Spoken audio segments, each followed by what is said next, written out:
tuned into Seattle Connected, the show that connects you. I'm connecting you with entrepreneurs, business people, movers and shakers in our community, letting you know who they are first before they become household names, which you know they soon will be. Today with me, I was about to say that person's name because it was going to rhyme. This person is, wow, the multi-talented, Grammy Award winning. No, not yet. All right. She is an entrepreneur, an all-around businesswoman throughout the year. She has a cool way of doing business with, well, you'll see, the things that she's combined in on her food truck, or if you want to hire her for your catering needs. She is the queen of the kitchen and just being a nice person with a beautiful smile. Please welcome the innovator, the educator, Miss Dani. Thank you, David. Okay, wow. How was the intro? How do I follow up after you said all that? I don't know. That was a lot. Is that all right? Grammy Award winning. I thought, no? Not yet. We can't throw it in there? I'm going to maybe get an EGOT, but okay, we'll figure that out. Throw it in the universe. What's up? I'm good. How are you? Thank you for having me, by the way. Yeah, thank you. We've been waiting for this for a while. We've been trying to do this. I appreciate that. Yeah. You know, not all the guests say that, so I appreciate that. And they should take notes in the future if they want to come on here. Yeah. And also remember, I do like gifts. Oh. Seattle Connected every Friday, 6 p.m. So welcome, Dani. Appreciate you being here. Thank you again for having me. Yeah, like the shoes. You Lou? Thanks. Those are nice. They look better on me than maybe on you, but that's okay. Yeah, you're probably right. So welcome. Let's hop into it. Miss Dani. Yes. Washingtonian. I am. Yes. Born and raised in Seattle. Come on. Yeah, you know, there's a lot of transplants here, but I'm originally from here, from Seattle. I don't know if you remember Zion Prep back in the day. Of course I do. I went to Zion, so I'm Seattle through and through. Although I did move away and really raised in Burien, but I'm from Seattle. But yeah, you're for sure. You know, we got love for the surrounding cities. Okay. But yeah, it's all good. Well, I'm glad you love us in Burien too. So of course, nice. Burien gets love for sure. You know, as long as they like me, I like them. We do. But you're from Seattle, like Seattle. Yeah. Okay. From the Central District. Okay. The old Central District. What high school did you go to? I went to Nathan Hale. Oh, okay. Yeah. All right. But I grew up I grew up on Jackson. Okay. Over there, so, you know. That's where my parents are from, so. Yeah? Yeah. Shout out to your parents. I'm sure I know them. For sure. Yeah, give a shout out to your mom. Hi, Mom. Hi, Dad. Yeah. I always tell people to shout out their moms. It's important. Dads, too, but. I should have did that in the beginning. Yeah. I apologize. You got time? Yeah. They're probably watching this. Okay. Yeah. Miss Dani, you beat me by however much time. We don't need to talk about it, even though I just threw it out there. I like that because somebody told me if you're not early, you're late. You believe that's that? True. Yeah. That's a military saying, I think. Oh. Yeah. You weren't in the military, I was right? not, no. Okay. Yeah. But I was raised military style. Oh. Yeah. Do tell. My dad was a military brat, so I think that's how he kind of just decided to raise us and, you know, teach us very disciplined, you know, dress right, that's kind of how we were raised, for sure. Yeah. Now, is your dad from Washington? No. Where's he from?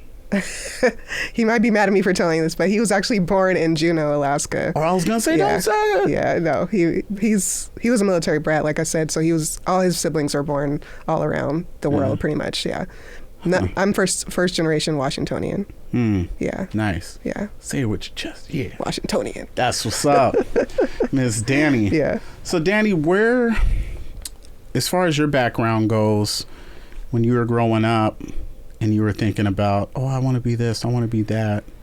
Were you that kid who always had a love for food and how it brings people together, or culinary arts, or was it like a transition you made when you became an adult? That's a good question. Okay, so I would say yes to an extent. When I was younger, I did think I was going to be a chef. What I do now is totally different than that kind of, you know, culinary arts and food. I actually, my career in food really started when I was 16. My very first job was as a barista, which is common for a lot of people here in the Seattle area to be a barista here or there. So my first job was actually at Seattle Central, and I worked as a barista, and they had like a little cafe years ago. I don't think they do it anymore. So like I really loved it. I loved how people were brought together and connected over sharing a drink, you know, and it was very fast paced, but I got to meet so many people, and you just really make their day a lot of times by serving them and giving them this drink that they really Yeah. enjoy. And I know the history of coffee is surrounded by like developing community. Like a lot of like political discussions are happened over a cup of coffee, first dates. So like coffee brings people together for sure. So I would definitely say that that first job that I had working as a barista really allowed me to understand the importance of that and then return back to it as an adult. So if that answers your question. It did. Yeah. And also I would like to add on to what you said, even first dates, that is a very creative and kind of, I would say, I don't know, that's pretty cool, because if you think about it, right, if the first date doesn't go good, Yeah. at least you had a good cup of coffee. Right? At least we hope you do. You know what I'm saying? Yeah. But I mean, that's really a lot of ways that awesome. people just start connecting, whether it's It makes you business or whatever. focus. Yeah. Coffee. Okay, so you went from being the barista of the year to, so where did that take you next? Yeah, so I don't think I returned back to coffee as far as like work-wise until we started our business, which was back in 2019. So my first job was, let's just say 2005 is when I started as a barista. Okay. And that amount of time passed between like me starting and then me coming back to it. Okay. I learned to love coffee. I learned to love it. And I thought that I knew everything about coffee when I first started my business. And turns out I really didn't know anything about coffee. Like there's like so much to it in terms of like science and taste and bringing in the right types of milks to balance out the beans, doing tastings and things like that. Yeah. So I worked in corporate for quite some time and then ended up moving back home in 2019. And that's when I was like, you know what? I've been wanting to do this thing. It's been in the back of my mind to A, be an entrepreneur, and B, to be in the coffee industry itself, like, and to go back to that service of others. And that's why, at that point, we decided, you know what?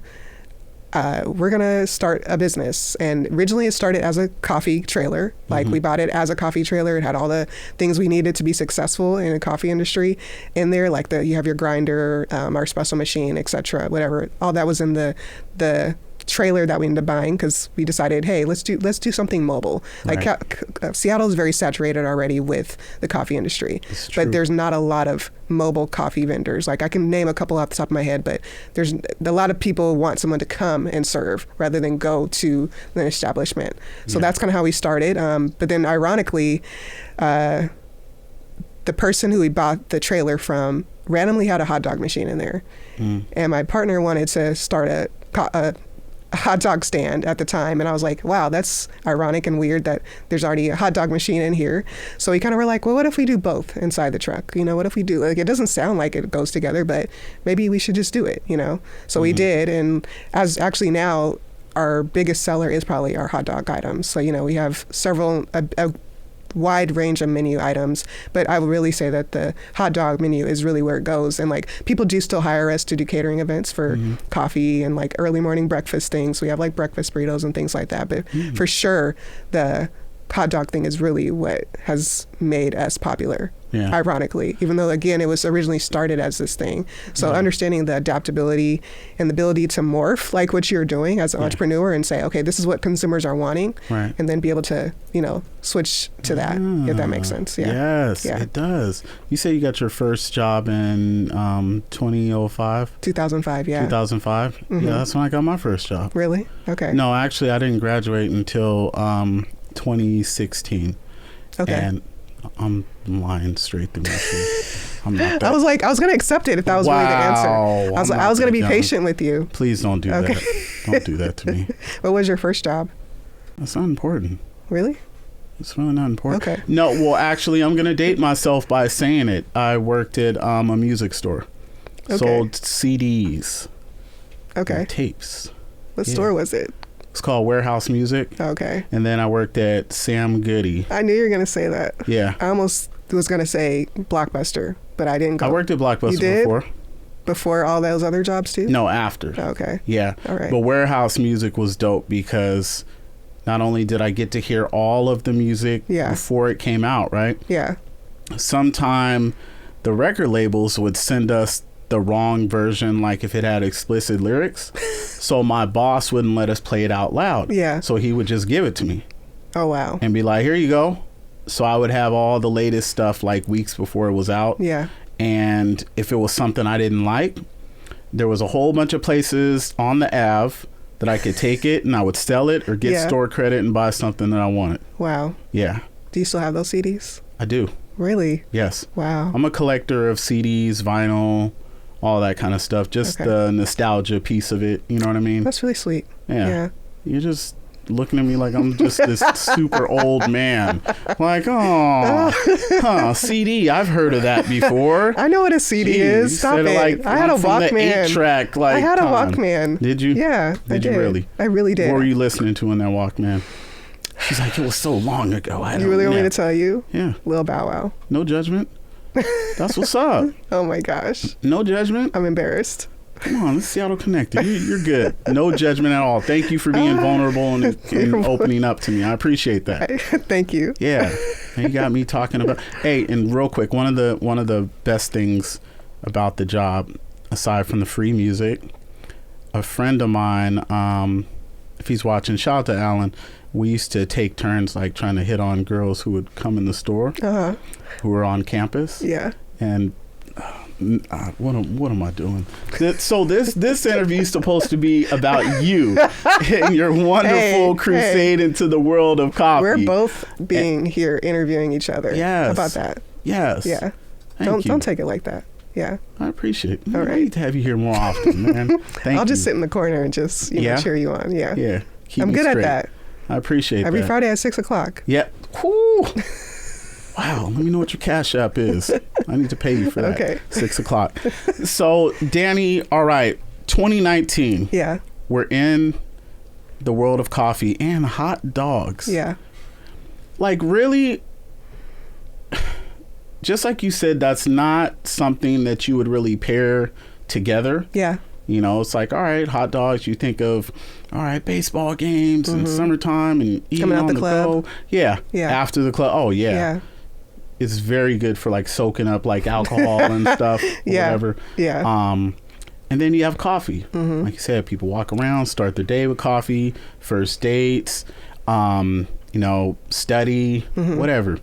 But putting the two together, did you have any second thoughts about that? Were you like right off the bat, like, let's just put them together?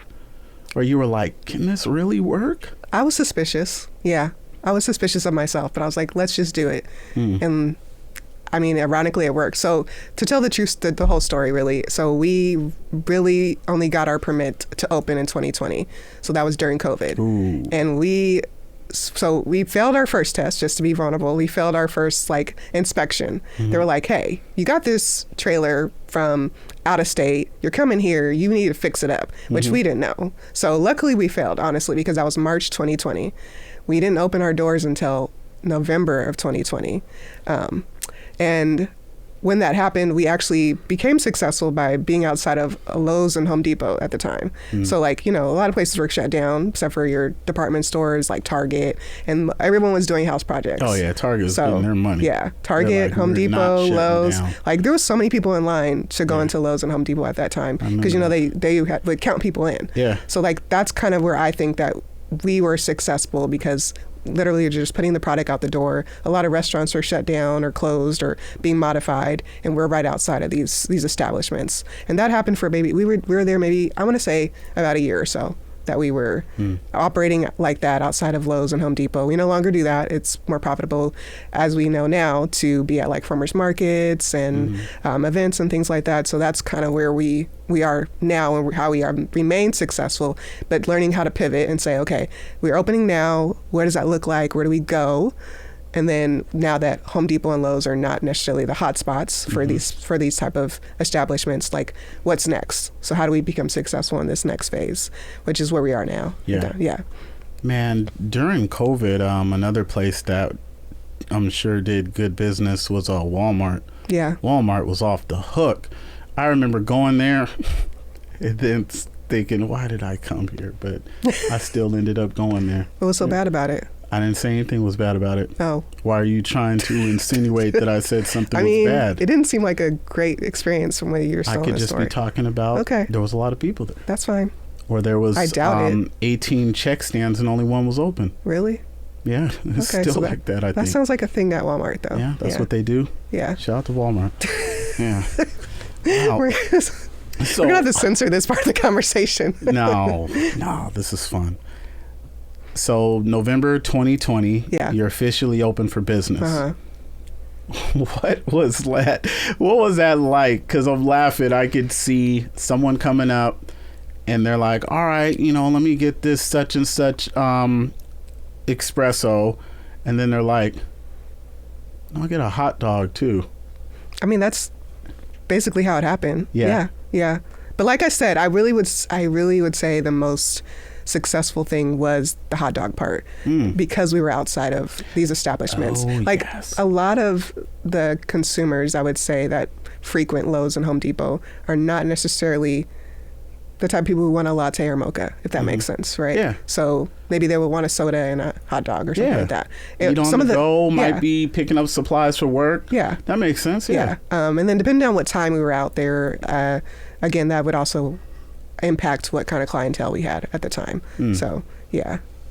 So how was business during COVID? I mean, there's a lot going on. Was business kind of where you thought it would be based on the circumstances, or was it better than you expected? I think I would say that it fluctuated quite a bit because there's some days where we wouldn't make a whole lot of money and some days we really didn't make a lot, which is kind of how business is, and kind of still keeping yourself motivated and inspired even if you're not super busy at the time, right? So that's kind of how I would explain that experience, and in terms of like how busy we were or not busy. Yeah. What's one of the most memorable things you learned during that period of starting your business, COVID going on, trying to stay afloat? And I know there was probably a few times where you were like, am I doing the right thing, or is the timing right, or should I have waited? Yeah. What was the most memorable? What was the most memorable thing that you said, what? I would probably say that was like a personal reflection of, up until that point, I would say maybe 2020, 2021 is when I really had to tell myself this or acknowledge this. It's like, I assumed that I was a great leader because I thought I was emotionally intelligent. I thought I could be compassionate. I had enough business sense. Like I was going to business school at the time, which is another thing that motivated me to follow this path. And then I realized that I was missing something. Like I was like, am I really a good leader? Like, what does that actually look like? There's people who can manage and there's people who can lead. And so I had to ask myself, which one was I? And I don't think emotionally, truly, I was really a good leader. So I had to examine myself and ask, what does that look like to be a good leader?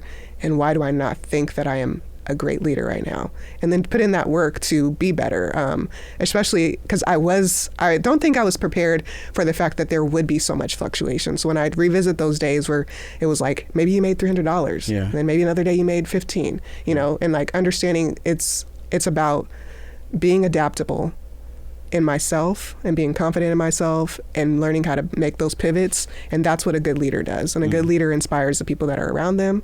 The good leader listens, takes feedback. But I don't think I was that person when I first started in 2020. And I had to develop that in myself.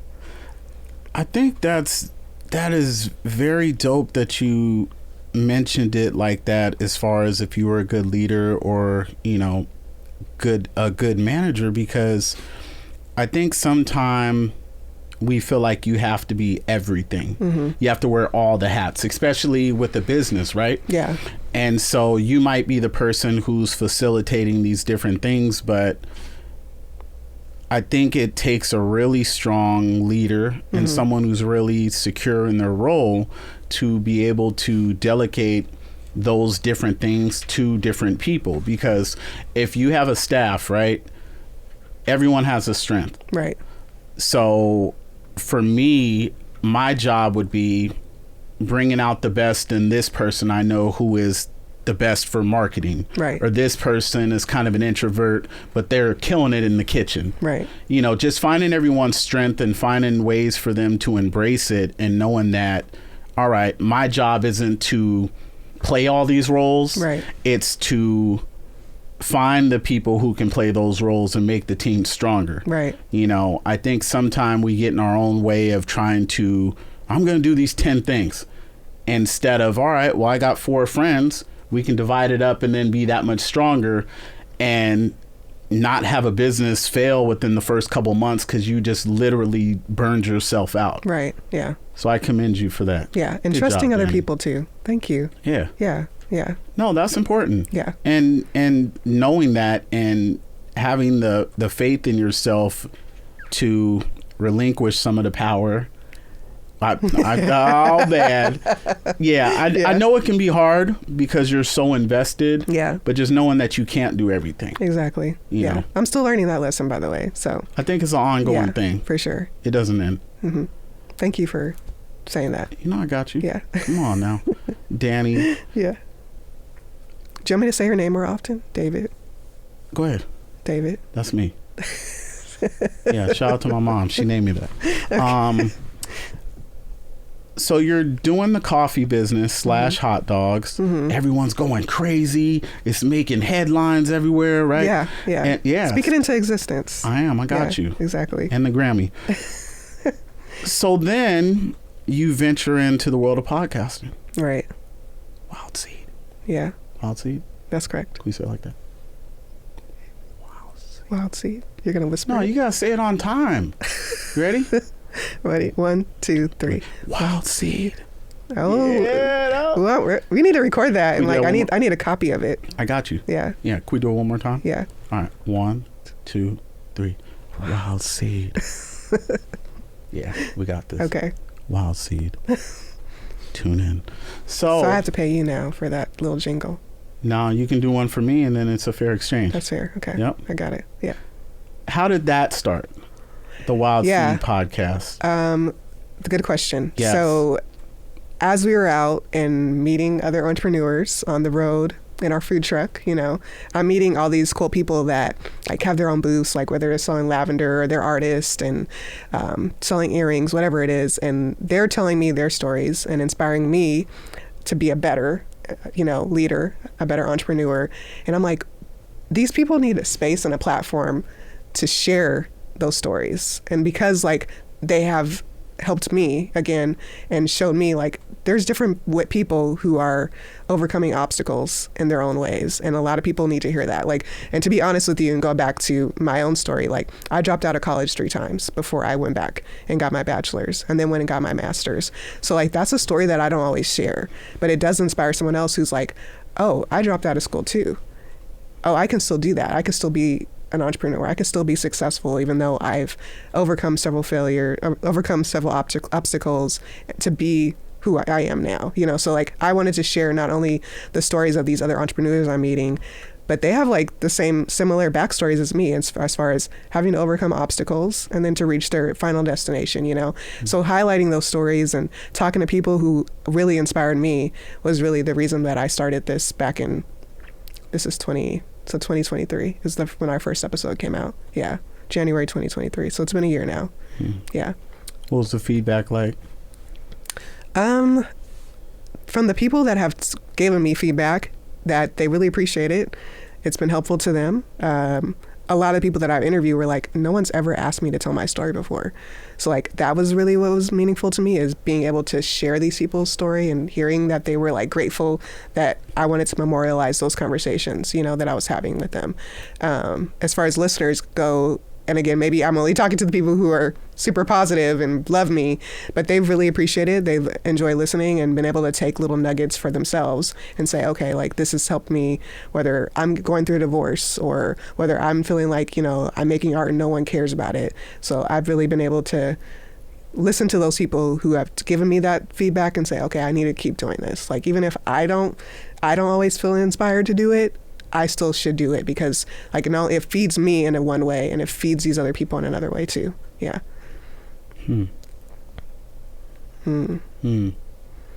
Meditating. You said a lot. And that's in a good way. Yeah.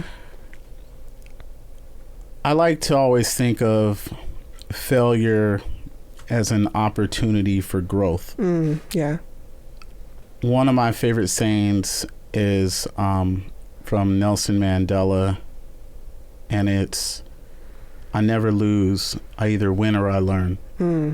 Yeah. And I myself, I've had to bump my head several times before I got things right. And with each time I learned something that I didn't learn before, right? Right. So I was like, okay, I didn't know this, now I know it. So then I can prevent that from happening. Something else happened, so now I know. Right. And now you have all these journeys in your arsenal of like how to handle situations. You know, you're just equipped with so many tools, and I think that's amazing that you can share that with others. And then now this other person knows how to handle a situation based on that guest that you gave a platform to. Right. You know, and even if it's something that you might have went through exactly like that person, it might resonate with the audience more coming from someone else. Right. You know, I've worked with you know, teenagers before and had their parents say, I've told them the same thing you tell them, but they'll listen to you. Right. You know, and I'm just like, yo, as long as they listen to someone. You know, I tell my daughter that all the time. You know, she's 16. And Yeah. I tell her all the time, even if it's something that you might not want to tell me, that's fine. There's an adult you trust, or your auntie, your mom, you know, uncle, whoever, you know, just being comfortable to have that space to be able to be vulnerable and not be judged. Exactly. So shout out to you. Thank you. Yeah. Yeah. Yeah. Wild Seed Podcast. Yeah. So are you guys filming right now, or are you filming? I said you guys, like, I knew. I mean, it's me by myself. I do. But you have to say you guys, like you got guys. a whole staff. Yeah. You guys. All of us. All of you. Yeah. All of us are filming now. Yeah. Yeah? Yeah. Okay. Nice. So do you only have women on the show? No. Okay. There's men on there. Okay. You're going to be on there. That's what I was kind of waiting for. We talked about this. Hello. Yeah. Are you going to have my buddy Claudette on there? She's already been on there. Okay. Yeah. Then I got to watch some episodes. Yeah, I'll send it to you. Please. You haven't watched all my episodes? That is true. Okay. I've seen, you've had a couple people that Listen, this is number 61 right now. What? Stop it. Let's get it. No way. Guess when I started? 6 months ago. January 2023. Stop it. A year? Look at you pushing them out. Come on now. Okay. Yeah. No. I'm going to have to sit down and just binge one day then. Please. Yeah. Yeah. Thank you. Appreciate it. That's awesome. Yeah. So how do you find ways to stay motivated through those months when, you know, business is a little lean, it's a little tight? Yeah.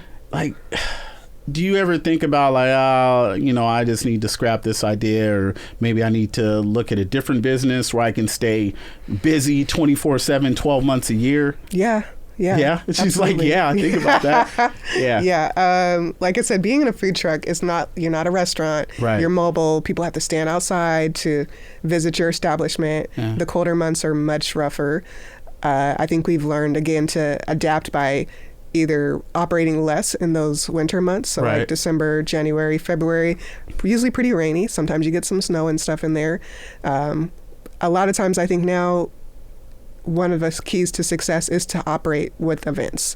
So when I say events, I'm either talking about farmers markets or, you know, like when people have like these Comic-Cons and all these other things. Yeah. So operating with that rather than trying to be open 5, 6, 7 days a week, which I rather work smarter than harder. So kind of like work smarter than harder. Yeah, absolutely. So that's kind of like how another pivot that we made in terms of like we post our schedule because we're not out in the same space every single day. Right. And shout out to those people who do that every single day, because I know how hard it is. That's a lot of work. Yeah, absolutely. Being open 7 days a week, operating via generators or however which way they work, and not really knowing, again, the people will have to come to you rather than you go to the people, which is why I rather go to events and farmers markets and things like that. Yeah. But absolutely, I have questioned my choices several times and saying, why am I doing this? Having to go back to remember what my why is. Like, why do we really start this? Like, where is the end of the journey? You know, where do I imagine myself in 5 years and 10 years and 15 years? Because I don't do it by myself. Like, it has to be a collaborative effort as far as the food truck goes, you know? So like, that's a different story than, say, Wild Seed Consulting and Wild Seed the podcast and doing that kind of work, that I do on the podcast side. Yeah. I love how you just threw that in there, Wild Seed Consulting too. Yeah. Yeah. I consult other people who want to be in the food industry and who are small business owners or want to be small business owners, because sometimes they don't know what those first and second steps are. They're like, I have an idea, but I don't know how to implement it. Like, what do I do? And you shouldn't need a master's degree just to start a business. You know what? I have my bachelor's in business. Yeah. Don't have the master's. So don't look down on me. It's crazy because I've been that friend who would give that advice. Yeah. And I didn't realize there's people who get paid for that. Absolutely. Like, I was always that person. Yeah. It's like, man, I can get paid for this. So you're going to open a consulting firm? I already did. Ooh. It's called Wild Seed Consulting. Shut up. No, you didn't. Wild Seed number 2. You should have Wild Seed Cosmetics. Uh-huh. Oh, that would be Okay. I need to go copyright this. Listen. Take notes. All right, ready? Here we go. Wild Seed Cosmetics. You're going to have Wild Seed jewelry. Okay. And it's going to be affordable. You're going to have it like in stores like Claire's. So like even the young girls can be that's like, super cute. Wild Seed. Yeah. Yeah, Mom, I want to get the Wild Seed earrings. Okay. And, and the matching purse and the bracelets. And all that. And then you're going to have Wild Seed work boots that are fashionable but comfortable. Hey. Okay. All okay. right. And then you're going to move into like food. You're going to have Wild Seed energy bars. Ooh. And then Am I making these? Like You? myself? No, you have a factory. Oh, okay. Yeah. Oh, right. what? I have a factory? Catch up. So then you're going to have Wild Seed, gluten-free, everything. Everything. Okay. Yeah. We even have seeds in there. What? But it's called Wild Seed. Are seeds gluten-free? That's a good question. But I'm saying like in the bread? I don't know. All right. So now the Wild Seed soap. Okay. It's really good for your skin. It's good for your pores. I'm down. And it's really expensive. But it will take years off your face. Like it's worth it. I mean, this is a 35-year-old face here, so it's already happening. It's not 35. It is. It's 22. Hey. Because of Wild Seed soap. Hey. Yep. Like that. Okay. So, Miss Dani. Yes. I got a good question for you. Uh-huh. What is the menu looking like right now for the food truck? Okay. You want like a full rundown of what we're doing? Or like my top sellers? What You don't have to be difficult. I'm just saying what are... I was having fun with you. Okay. So how about, what are your top sellers? Yeah. Okay. So on the hot dog side, for sure, because we'll start there. Our top sellers are definitely Seattle dog. Yes. You know what the Seattle dog is. We have cream cheese, sauteed onions on there. Let's get it. Then we have the Coney dog in honor of my partner being from New York City. So it's chili, cheese, sauteed onions. So we're your face changed when I said that, but okay. We'll get it. And then, so I'm from Berrien, a small little town called, or I shouldn't say town, a small part of Berrien called Three Tree Point. And I was like, there's a Seattle dog, there's a Coney dog. I'm gonna have a Three Tree Point dog. If you haven't been, please try it, or go down and visit Three Tree Point. So that has cream cheese on it, cheese, the hot dog, everything bagel seasoning, and green onions. Sounds like it's like a loaded baked potato on a hot dog. Yeah. And this doesn't taste like a hot dog at all, even though it has, obviously the base is a hot dog. Okay. So those are our top 3 as far as like the hot dog situation goes. Nice. Coffee, like we have the typical drinks and things like that, latte, mocha. We just started doing nachos recently. So people really love the nachos. Those are really good. Look at your face. No, because you start talking about coffee and then you went into nachos. Yeah, I said, because we have coffee. Okay. We have hot dogs, nachos, breakfast burritos. Listen, but you went from the latte, mocha. No, now you got me. All right, so you went from the hot dogs. Yeah. And then you were naming off coffee, and then you said nachos like it was one of the coffee flavors. No, I said then. You didn't hear me. Anyway, keep going. So the nachos. So let me rewind. All okay. Right. We have our coffee menu. Okay. So consists of like your basic things, latte, mocha, cappuccino, etc., things like that. Okay. And then we have nachos. and then we have nachos. Yes. Okay. So cool. You have your basic like chips and cheese. We actually do a nacho chili bowl, nacho chili bowl. Yeah. So like, nacho chips, chili, cheese, etc. is on, whatever toppings you want on top of that. Right. And then like spicy nachos because people like spicy. Yeah. Yeah, for sure. Nice. Yeah. So those are, I would say, the gist of the menu, if you will. Okay. Yeah. So where can people find you this time of year? Yeah, that's a good question. That's a very good question. Let them know. I always post our schedule. And you got to tell them what the name of the business that's is. true. Come on, Danny. We didn't even say that Danny, this whole you're time. better than that. Oh my gosh. I'm okay. trying to help you out. Yes, Go. the name of the business is Cafe de la Loba and Dirty Dogs. Whoa, slow it down. One more time. Go. Cafe. So the name of the business is Cafe de la Loba and Dirty Dogs. And that means She Wolf Cafe in Spanish, if you don't know what Cafe de la Loba means, and Dirty Dogs. So our schedule is always posted on our website, which is www.cafedelaloba.com. I'll spell it out. CAFEDELALOBA.com. So that's where you can find us. Right this time of year, we're all over. Our epicenter is probably in the Renton area, so we do a lot of like events over in Renton. Renton Con's coming up next month, so we should be in the Renton Pavilion there. Then starting summer, we'll be at Renton Farmers Market, Auburn Farmers Market, Enumclaw Farmers Market, Maple Valley Farmers Market, and Fairwood Farmers Market. So that's where you can find us in the next couple of months here, for sure. Yeah. Wow. That's what's up. Yeah. That was a mouthful. That was nice. Yeah. I like that. So, would you like to give any shout outs or no? I'm going to give a special shout out to my business partner, Claudette Escarret. Yeah. So she is one of the reasons that we are successful right now. She helps us out a lot in our business. So she deserves a special nod. Does. And my mom and dad, obviously. Yeah. Thanks for birthing me and bringing me here, It's pretty important. Yeah. Yeah. Shout out to them. Yeah. Shout out to them. And I hope people come check you out. That's a really cool, unique type of food truck, but I think is needed. Mm-hmm.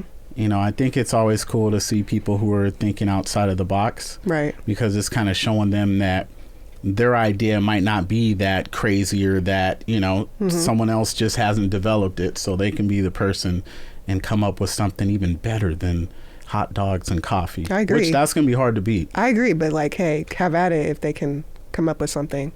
Offer cooperation. Listen. Yeah. Last question. Yeah.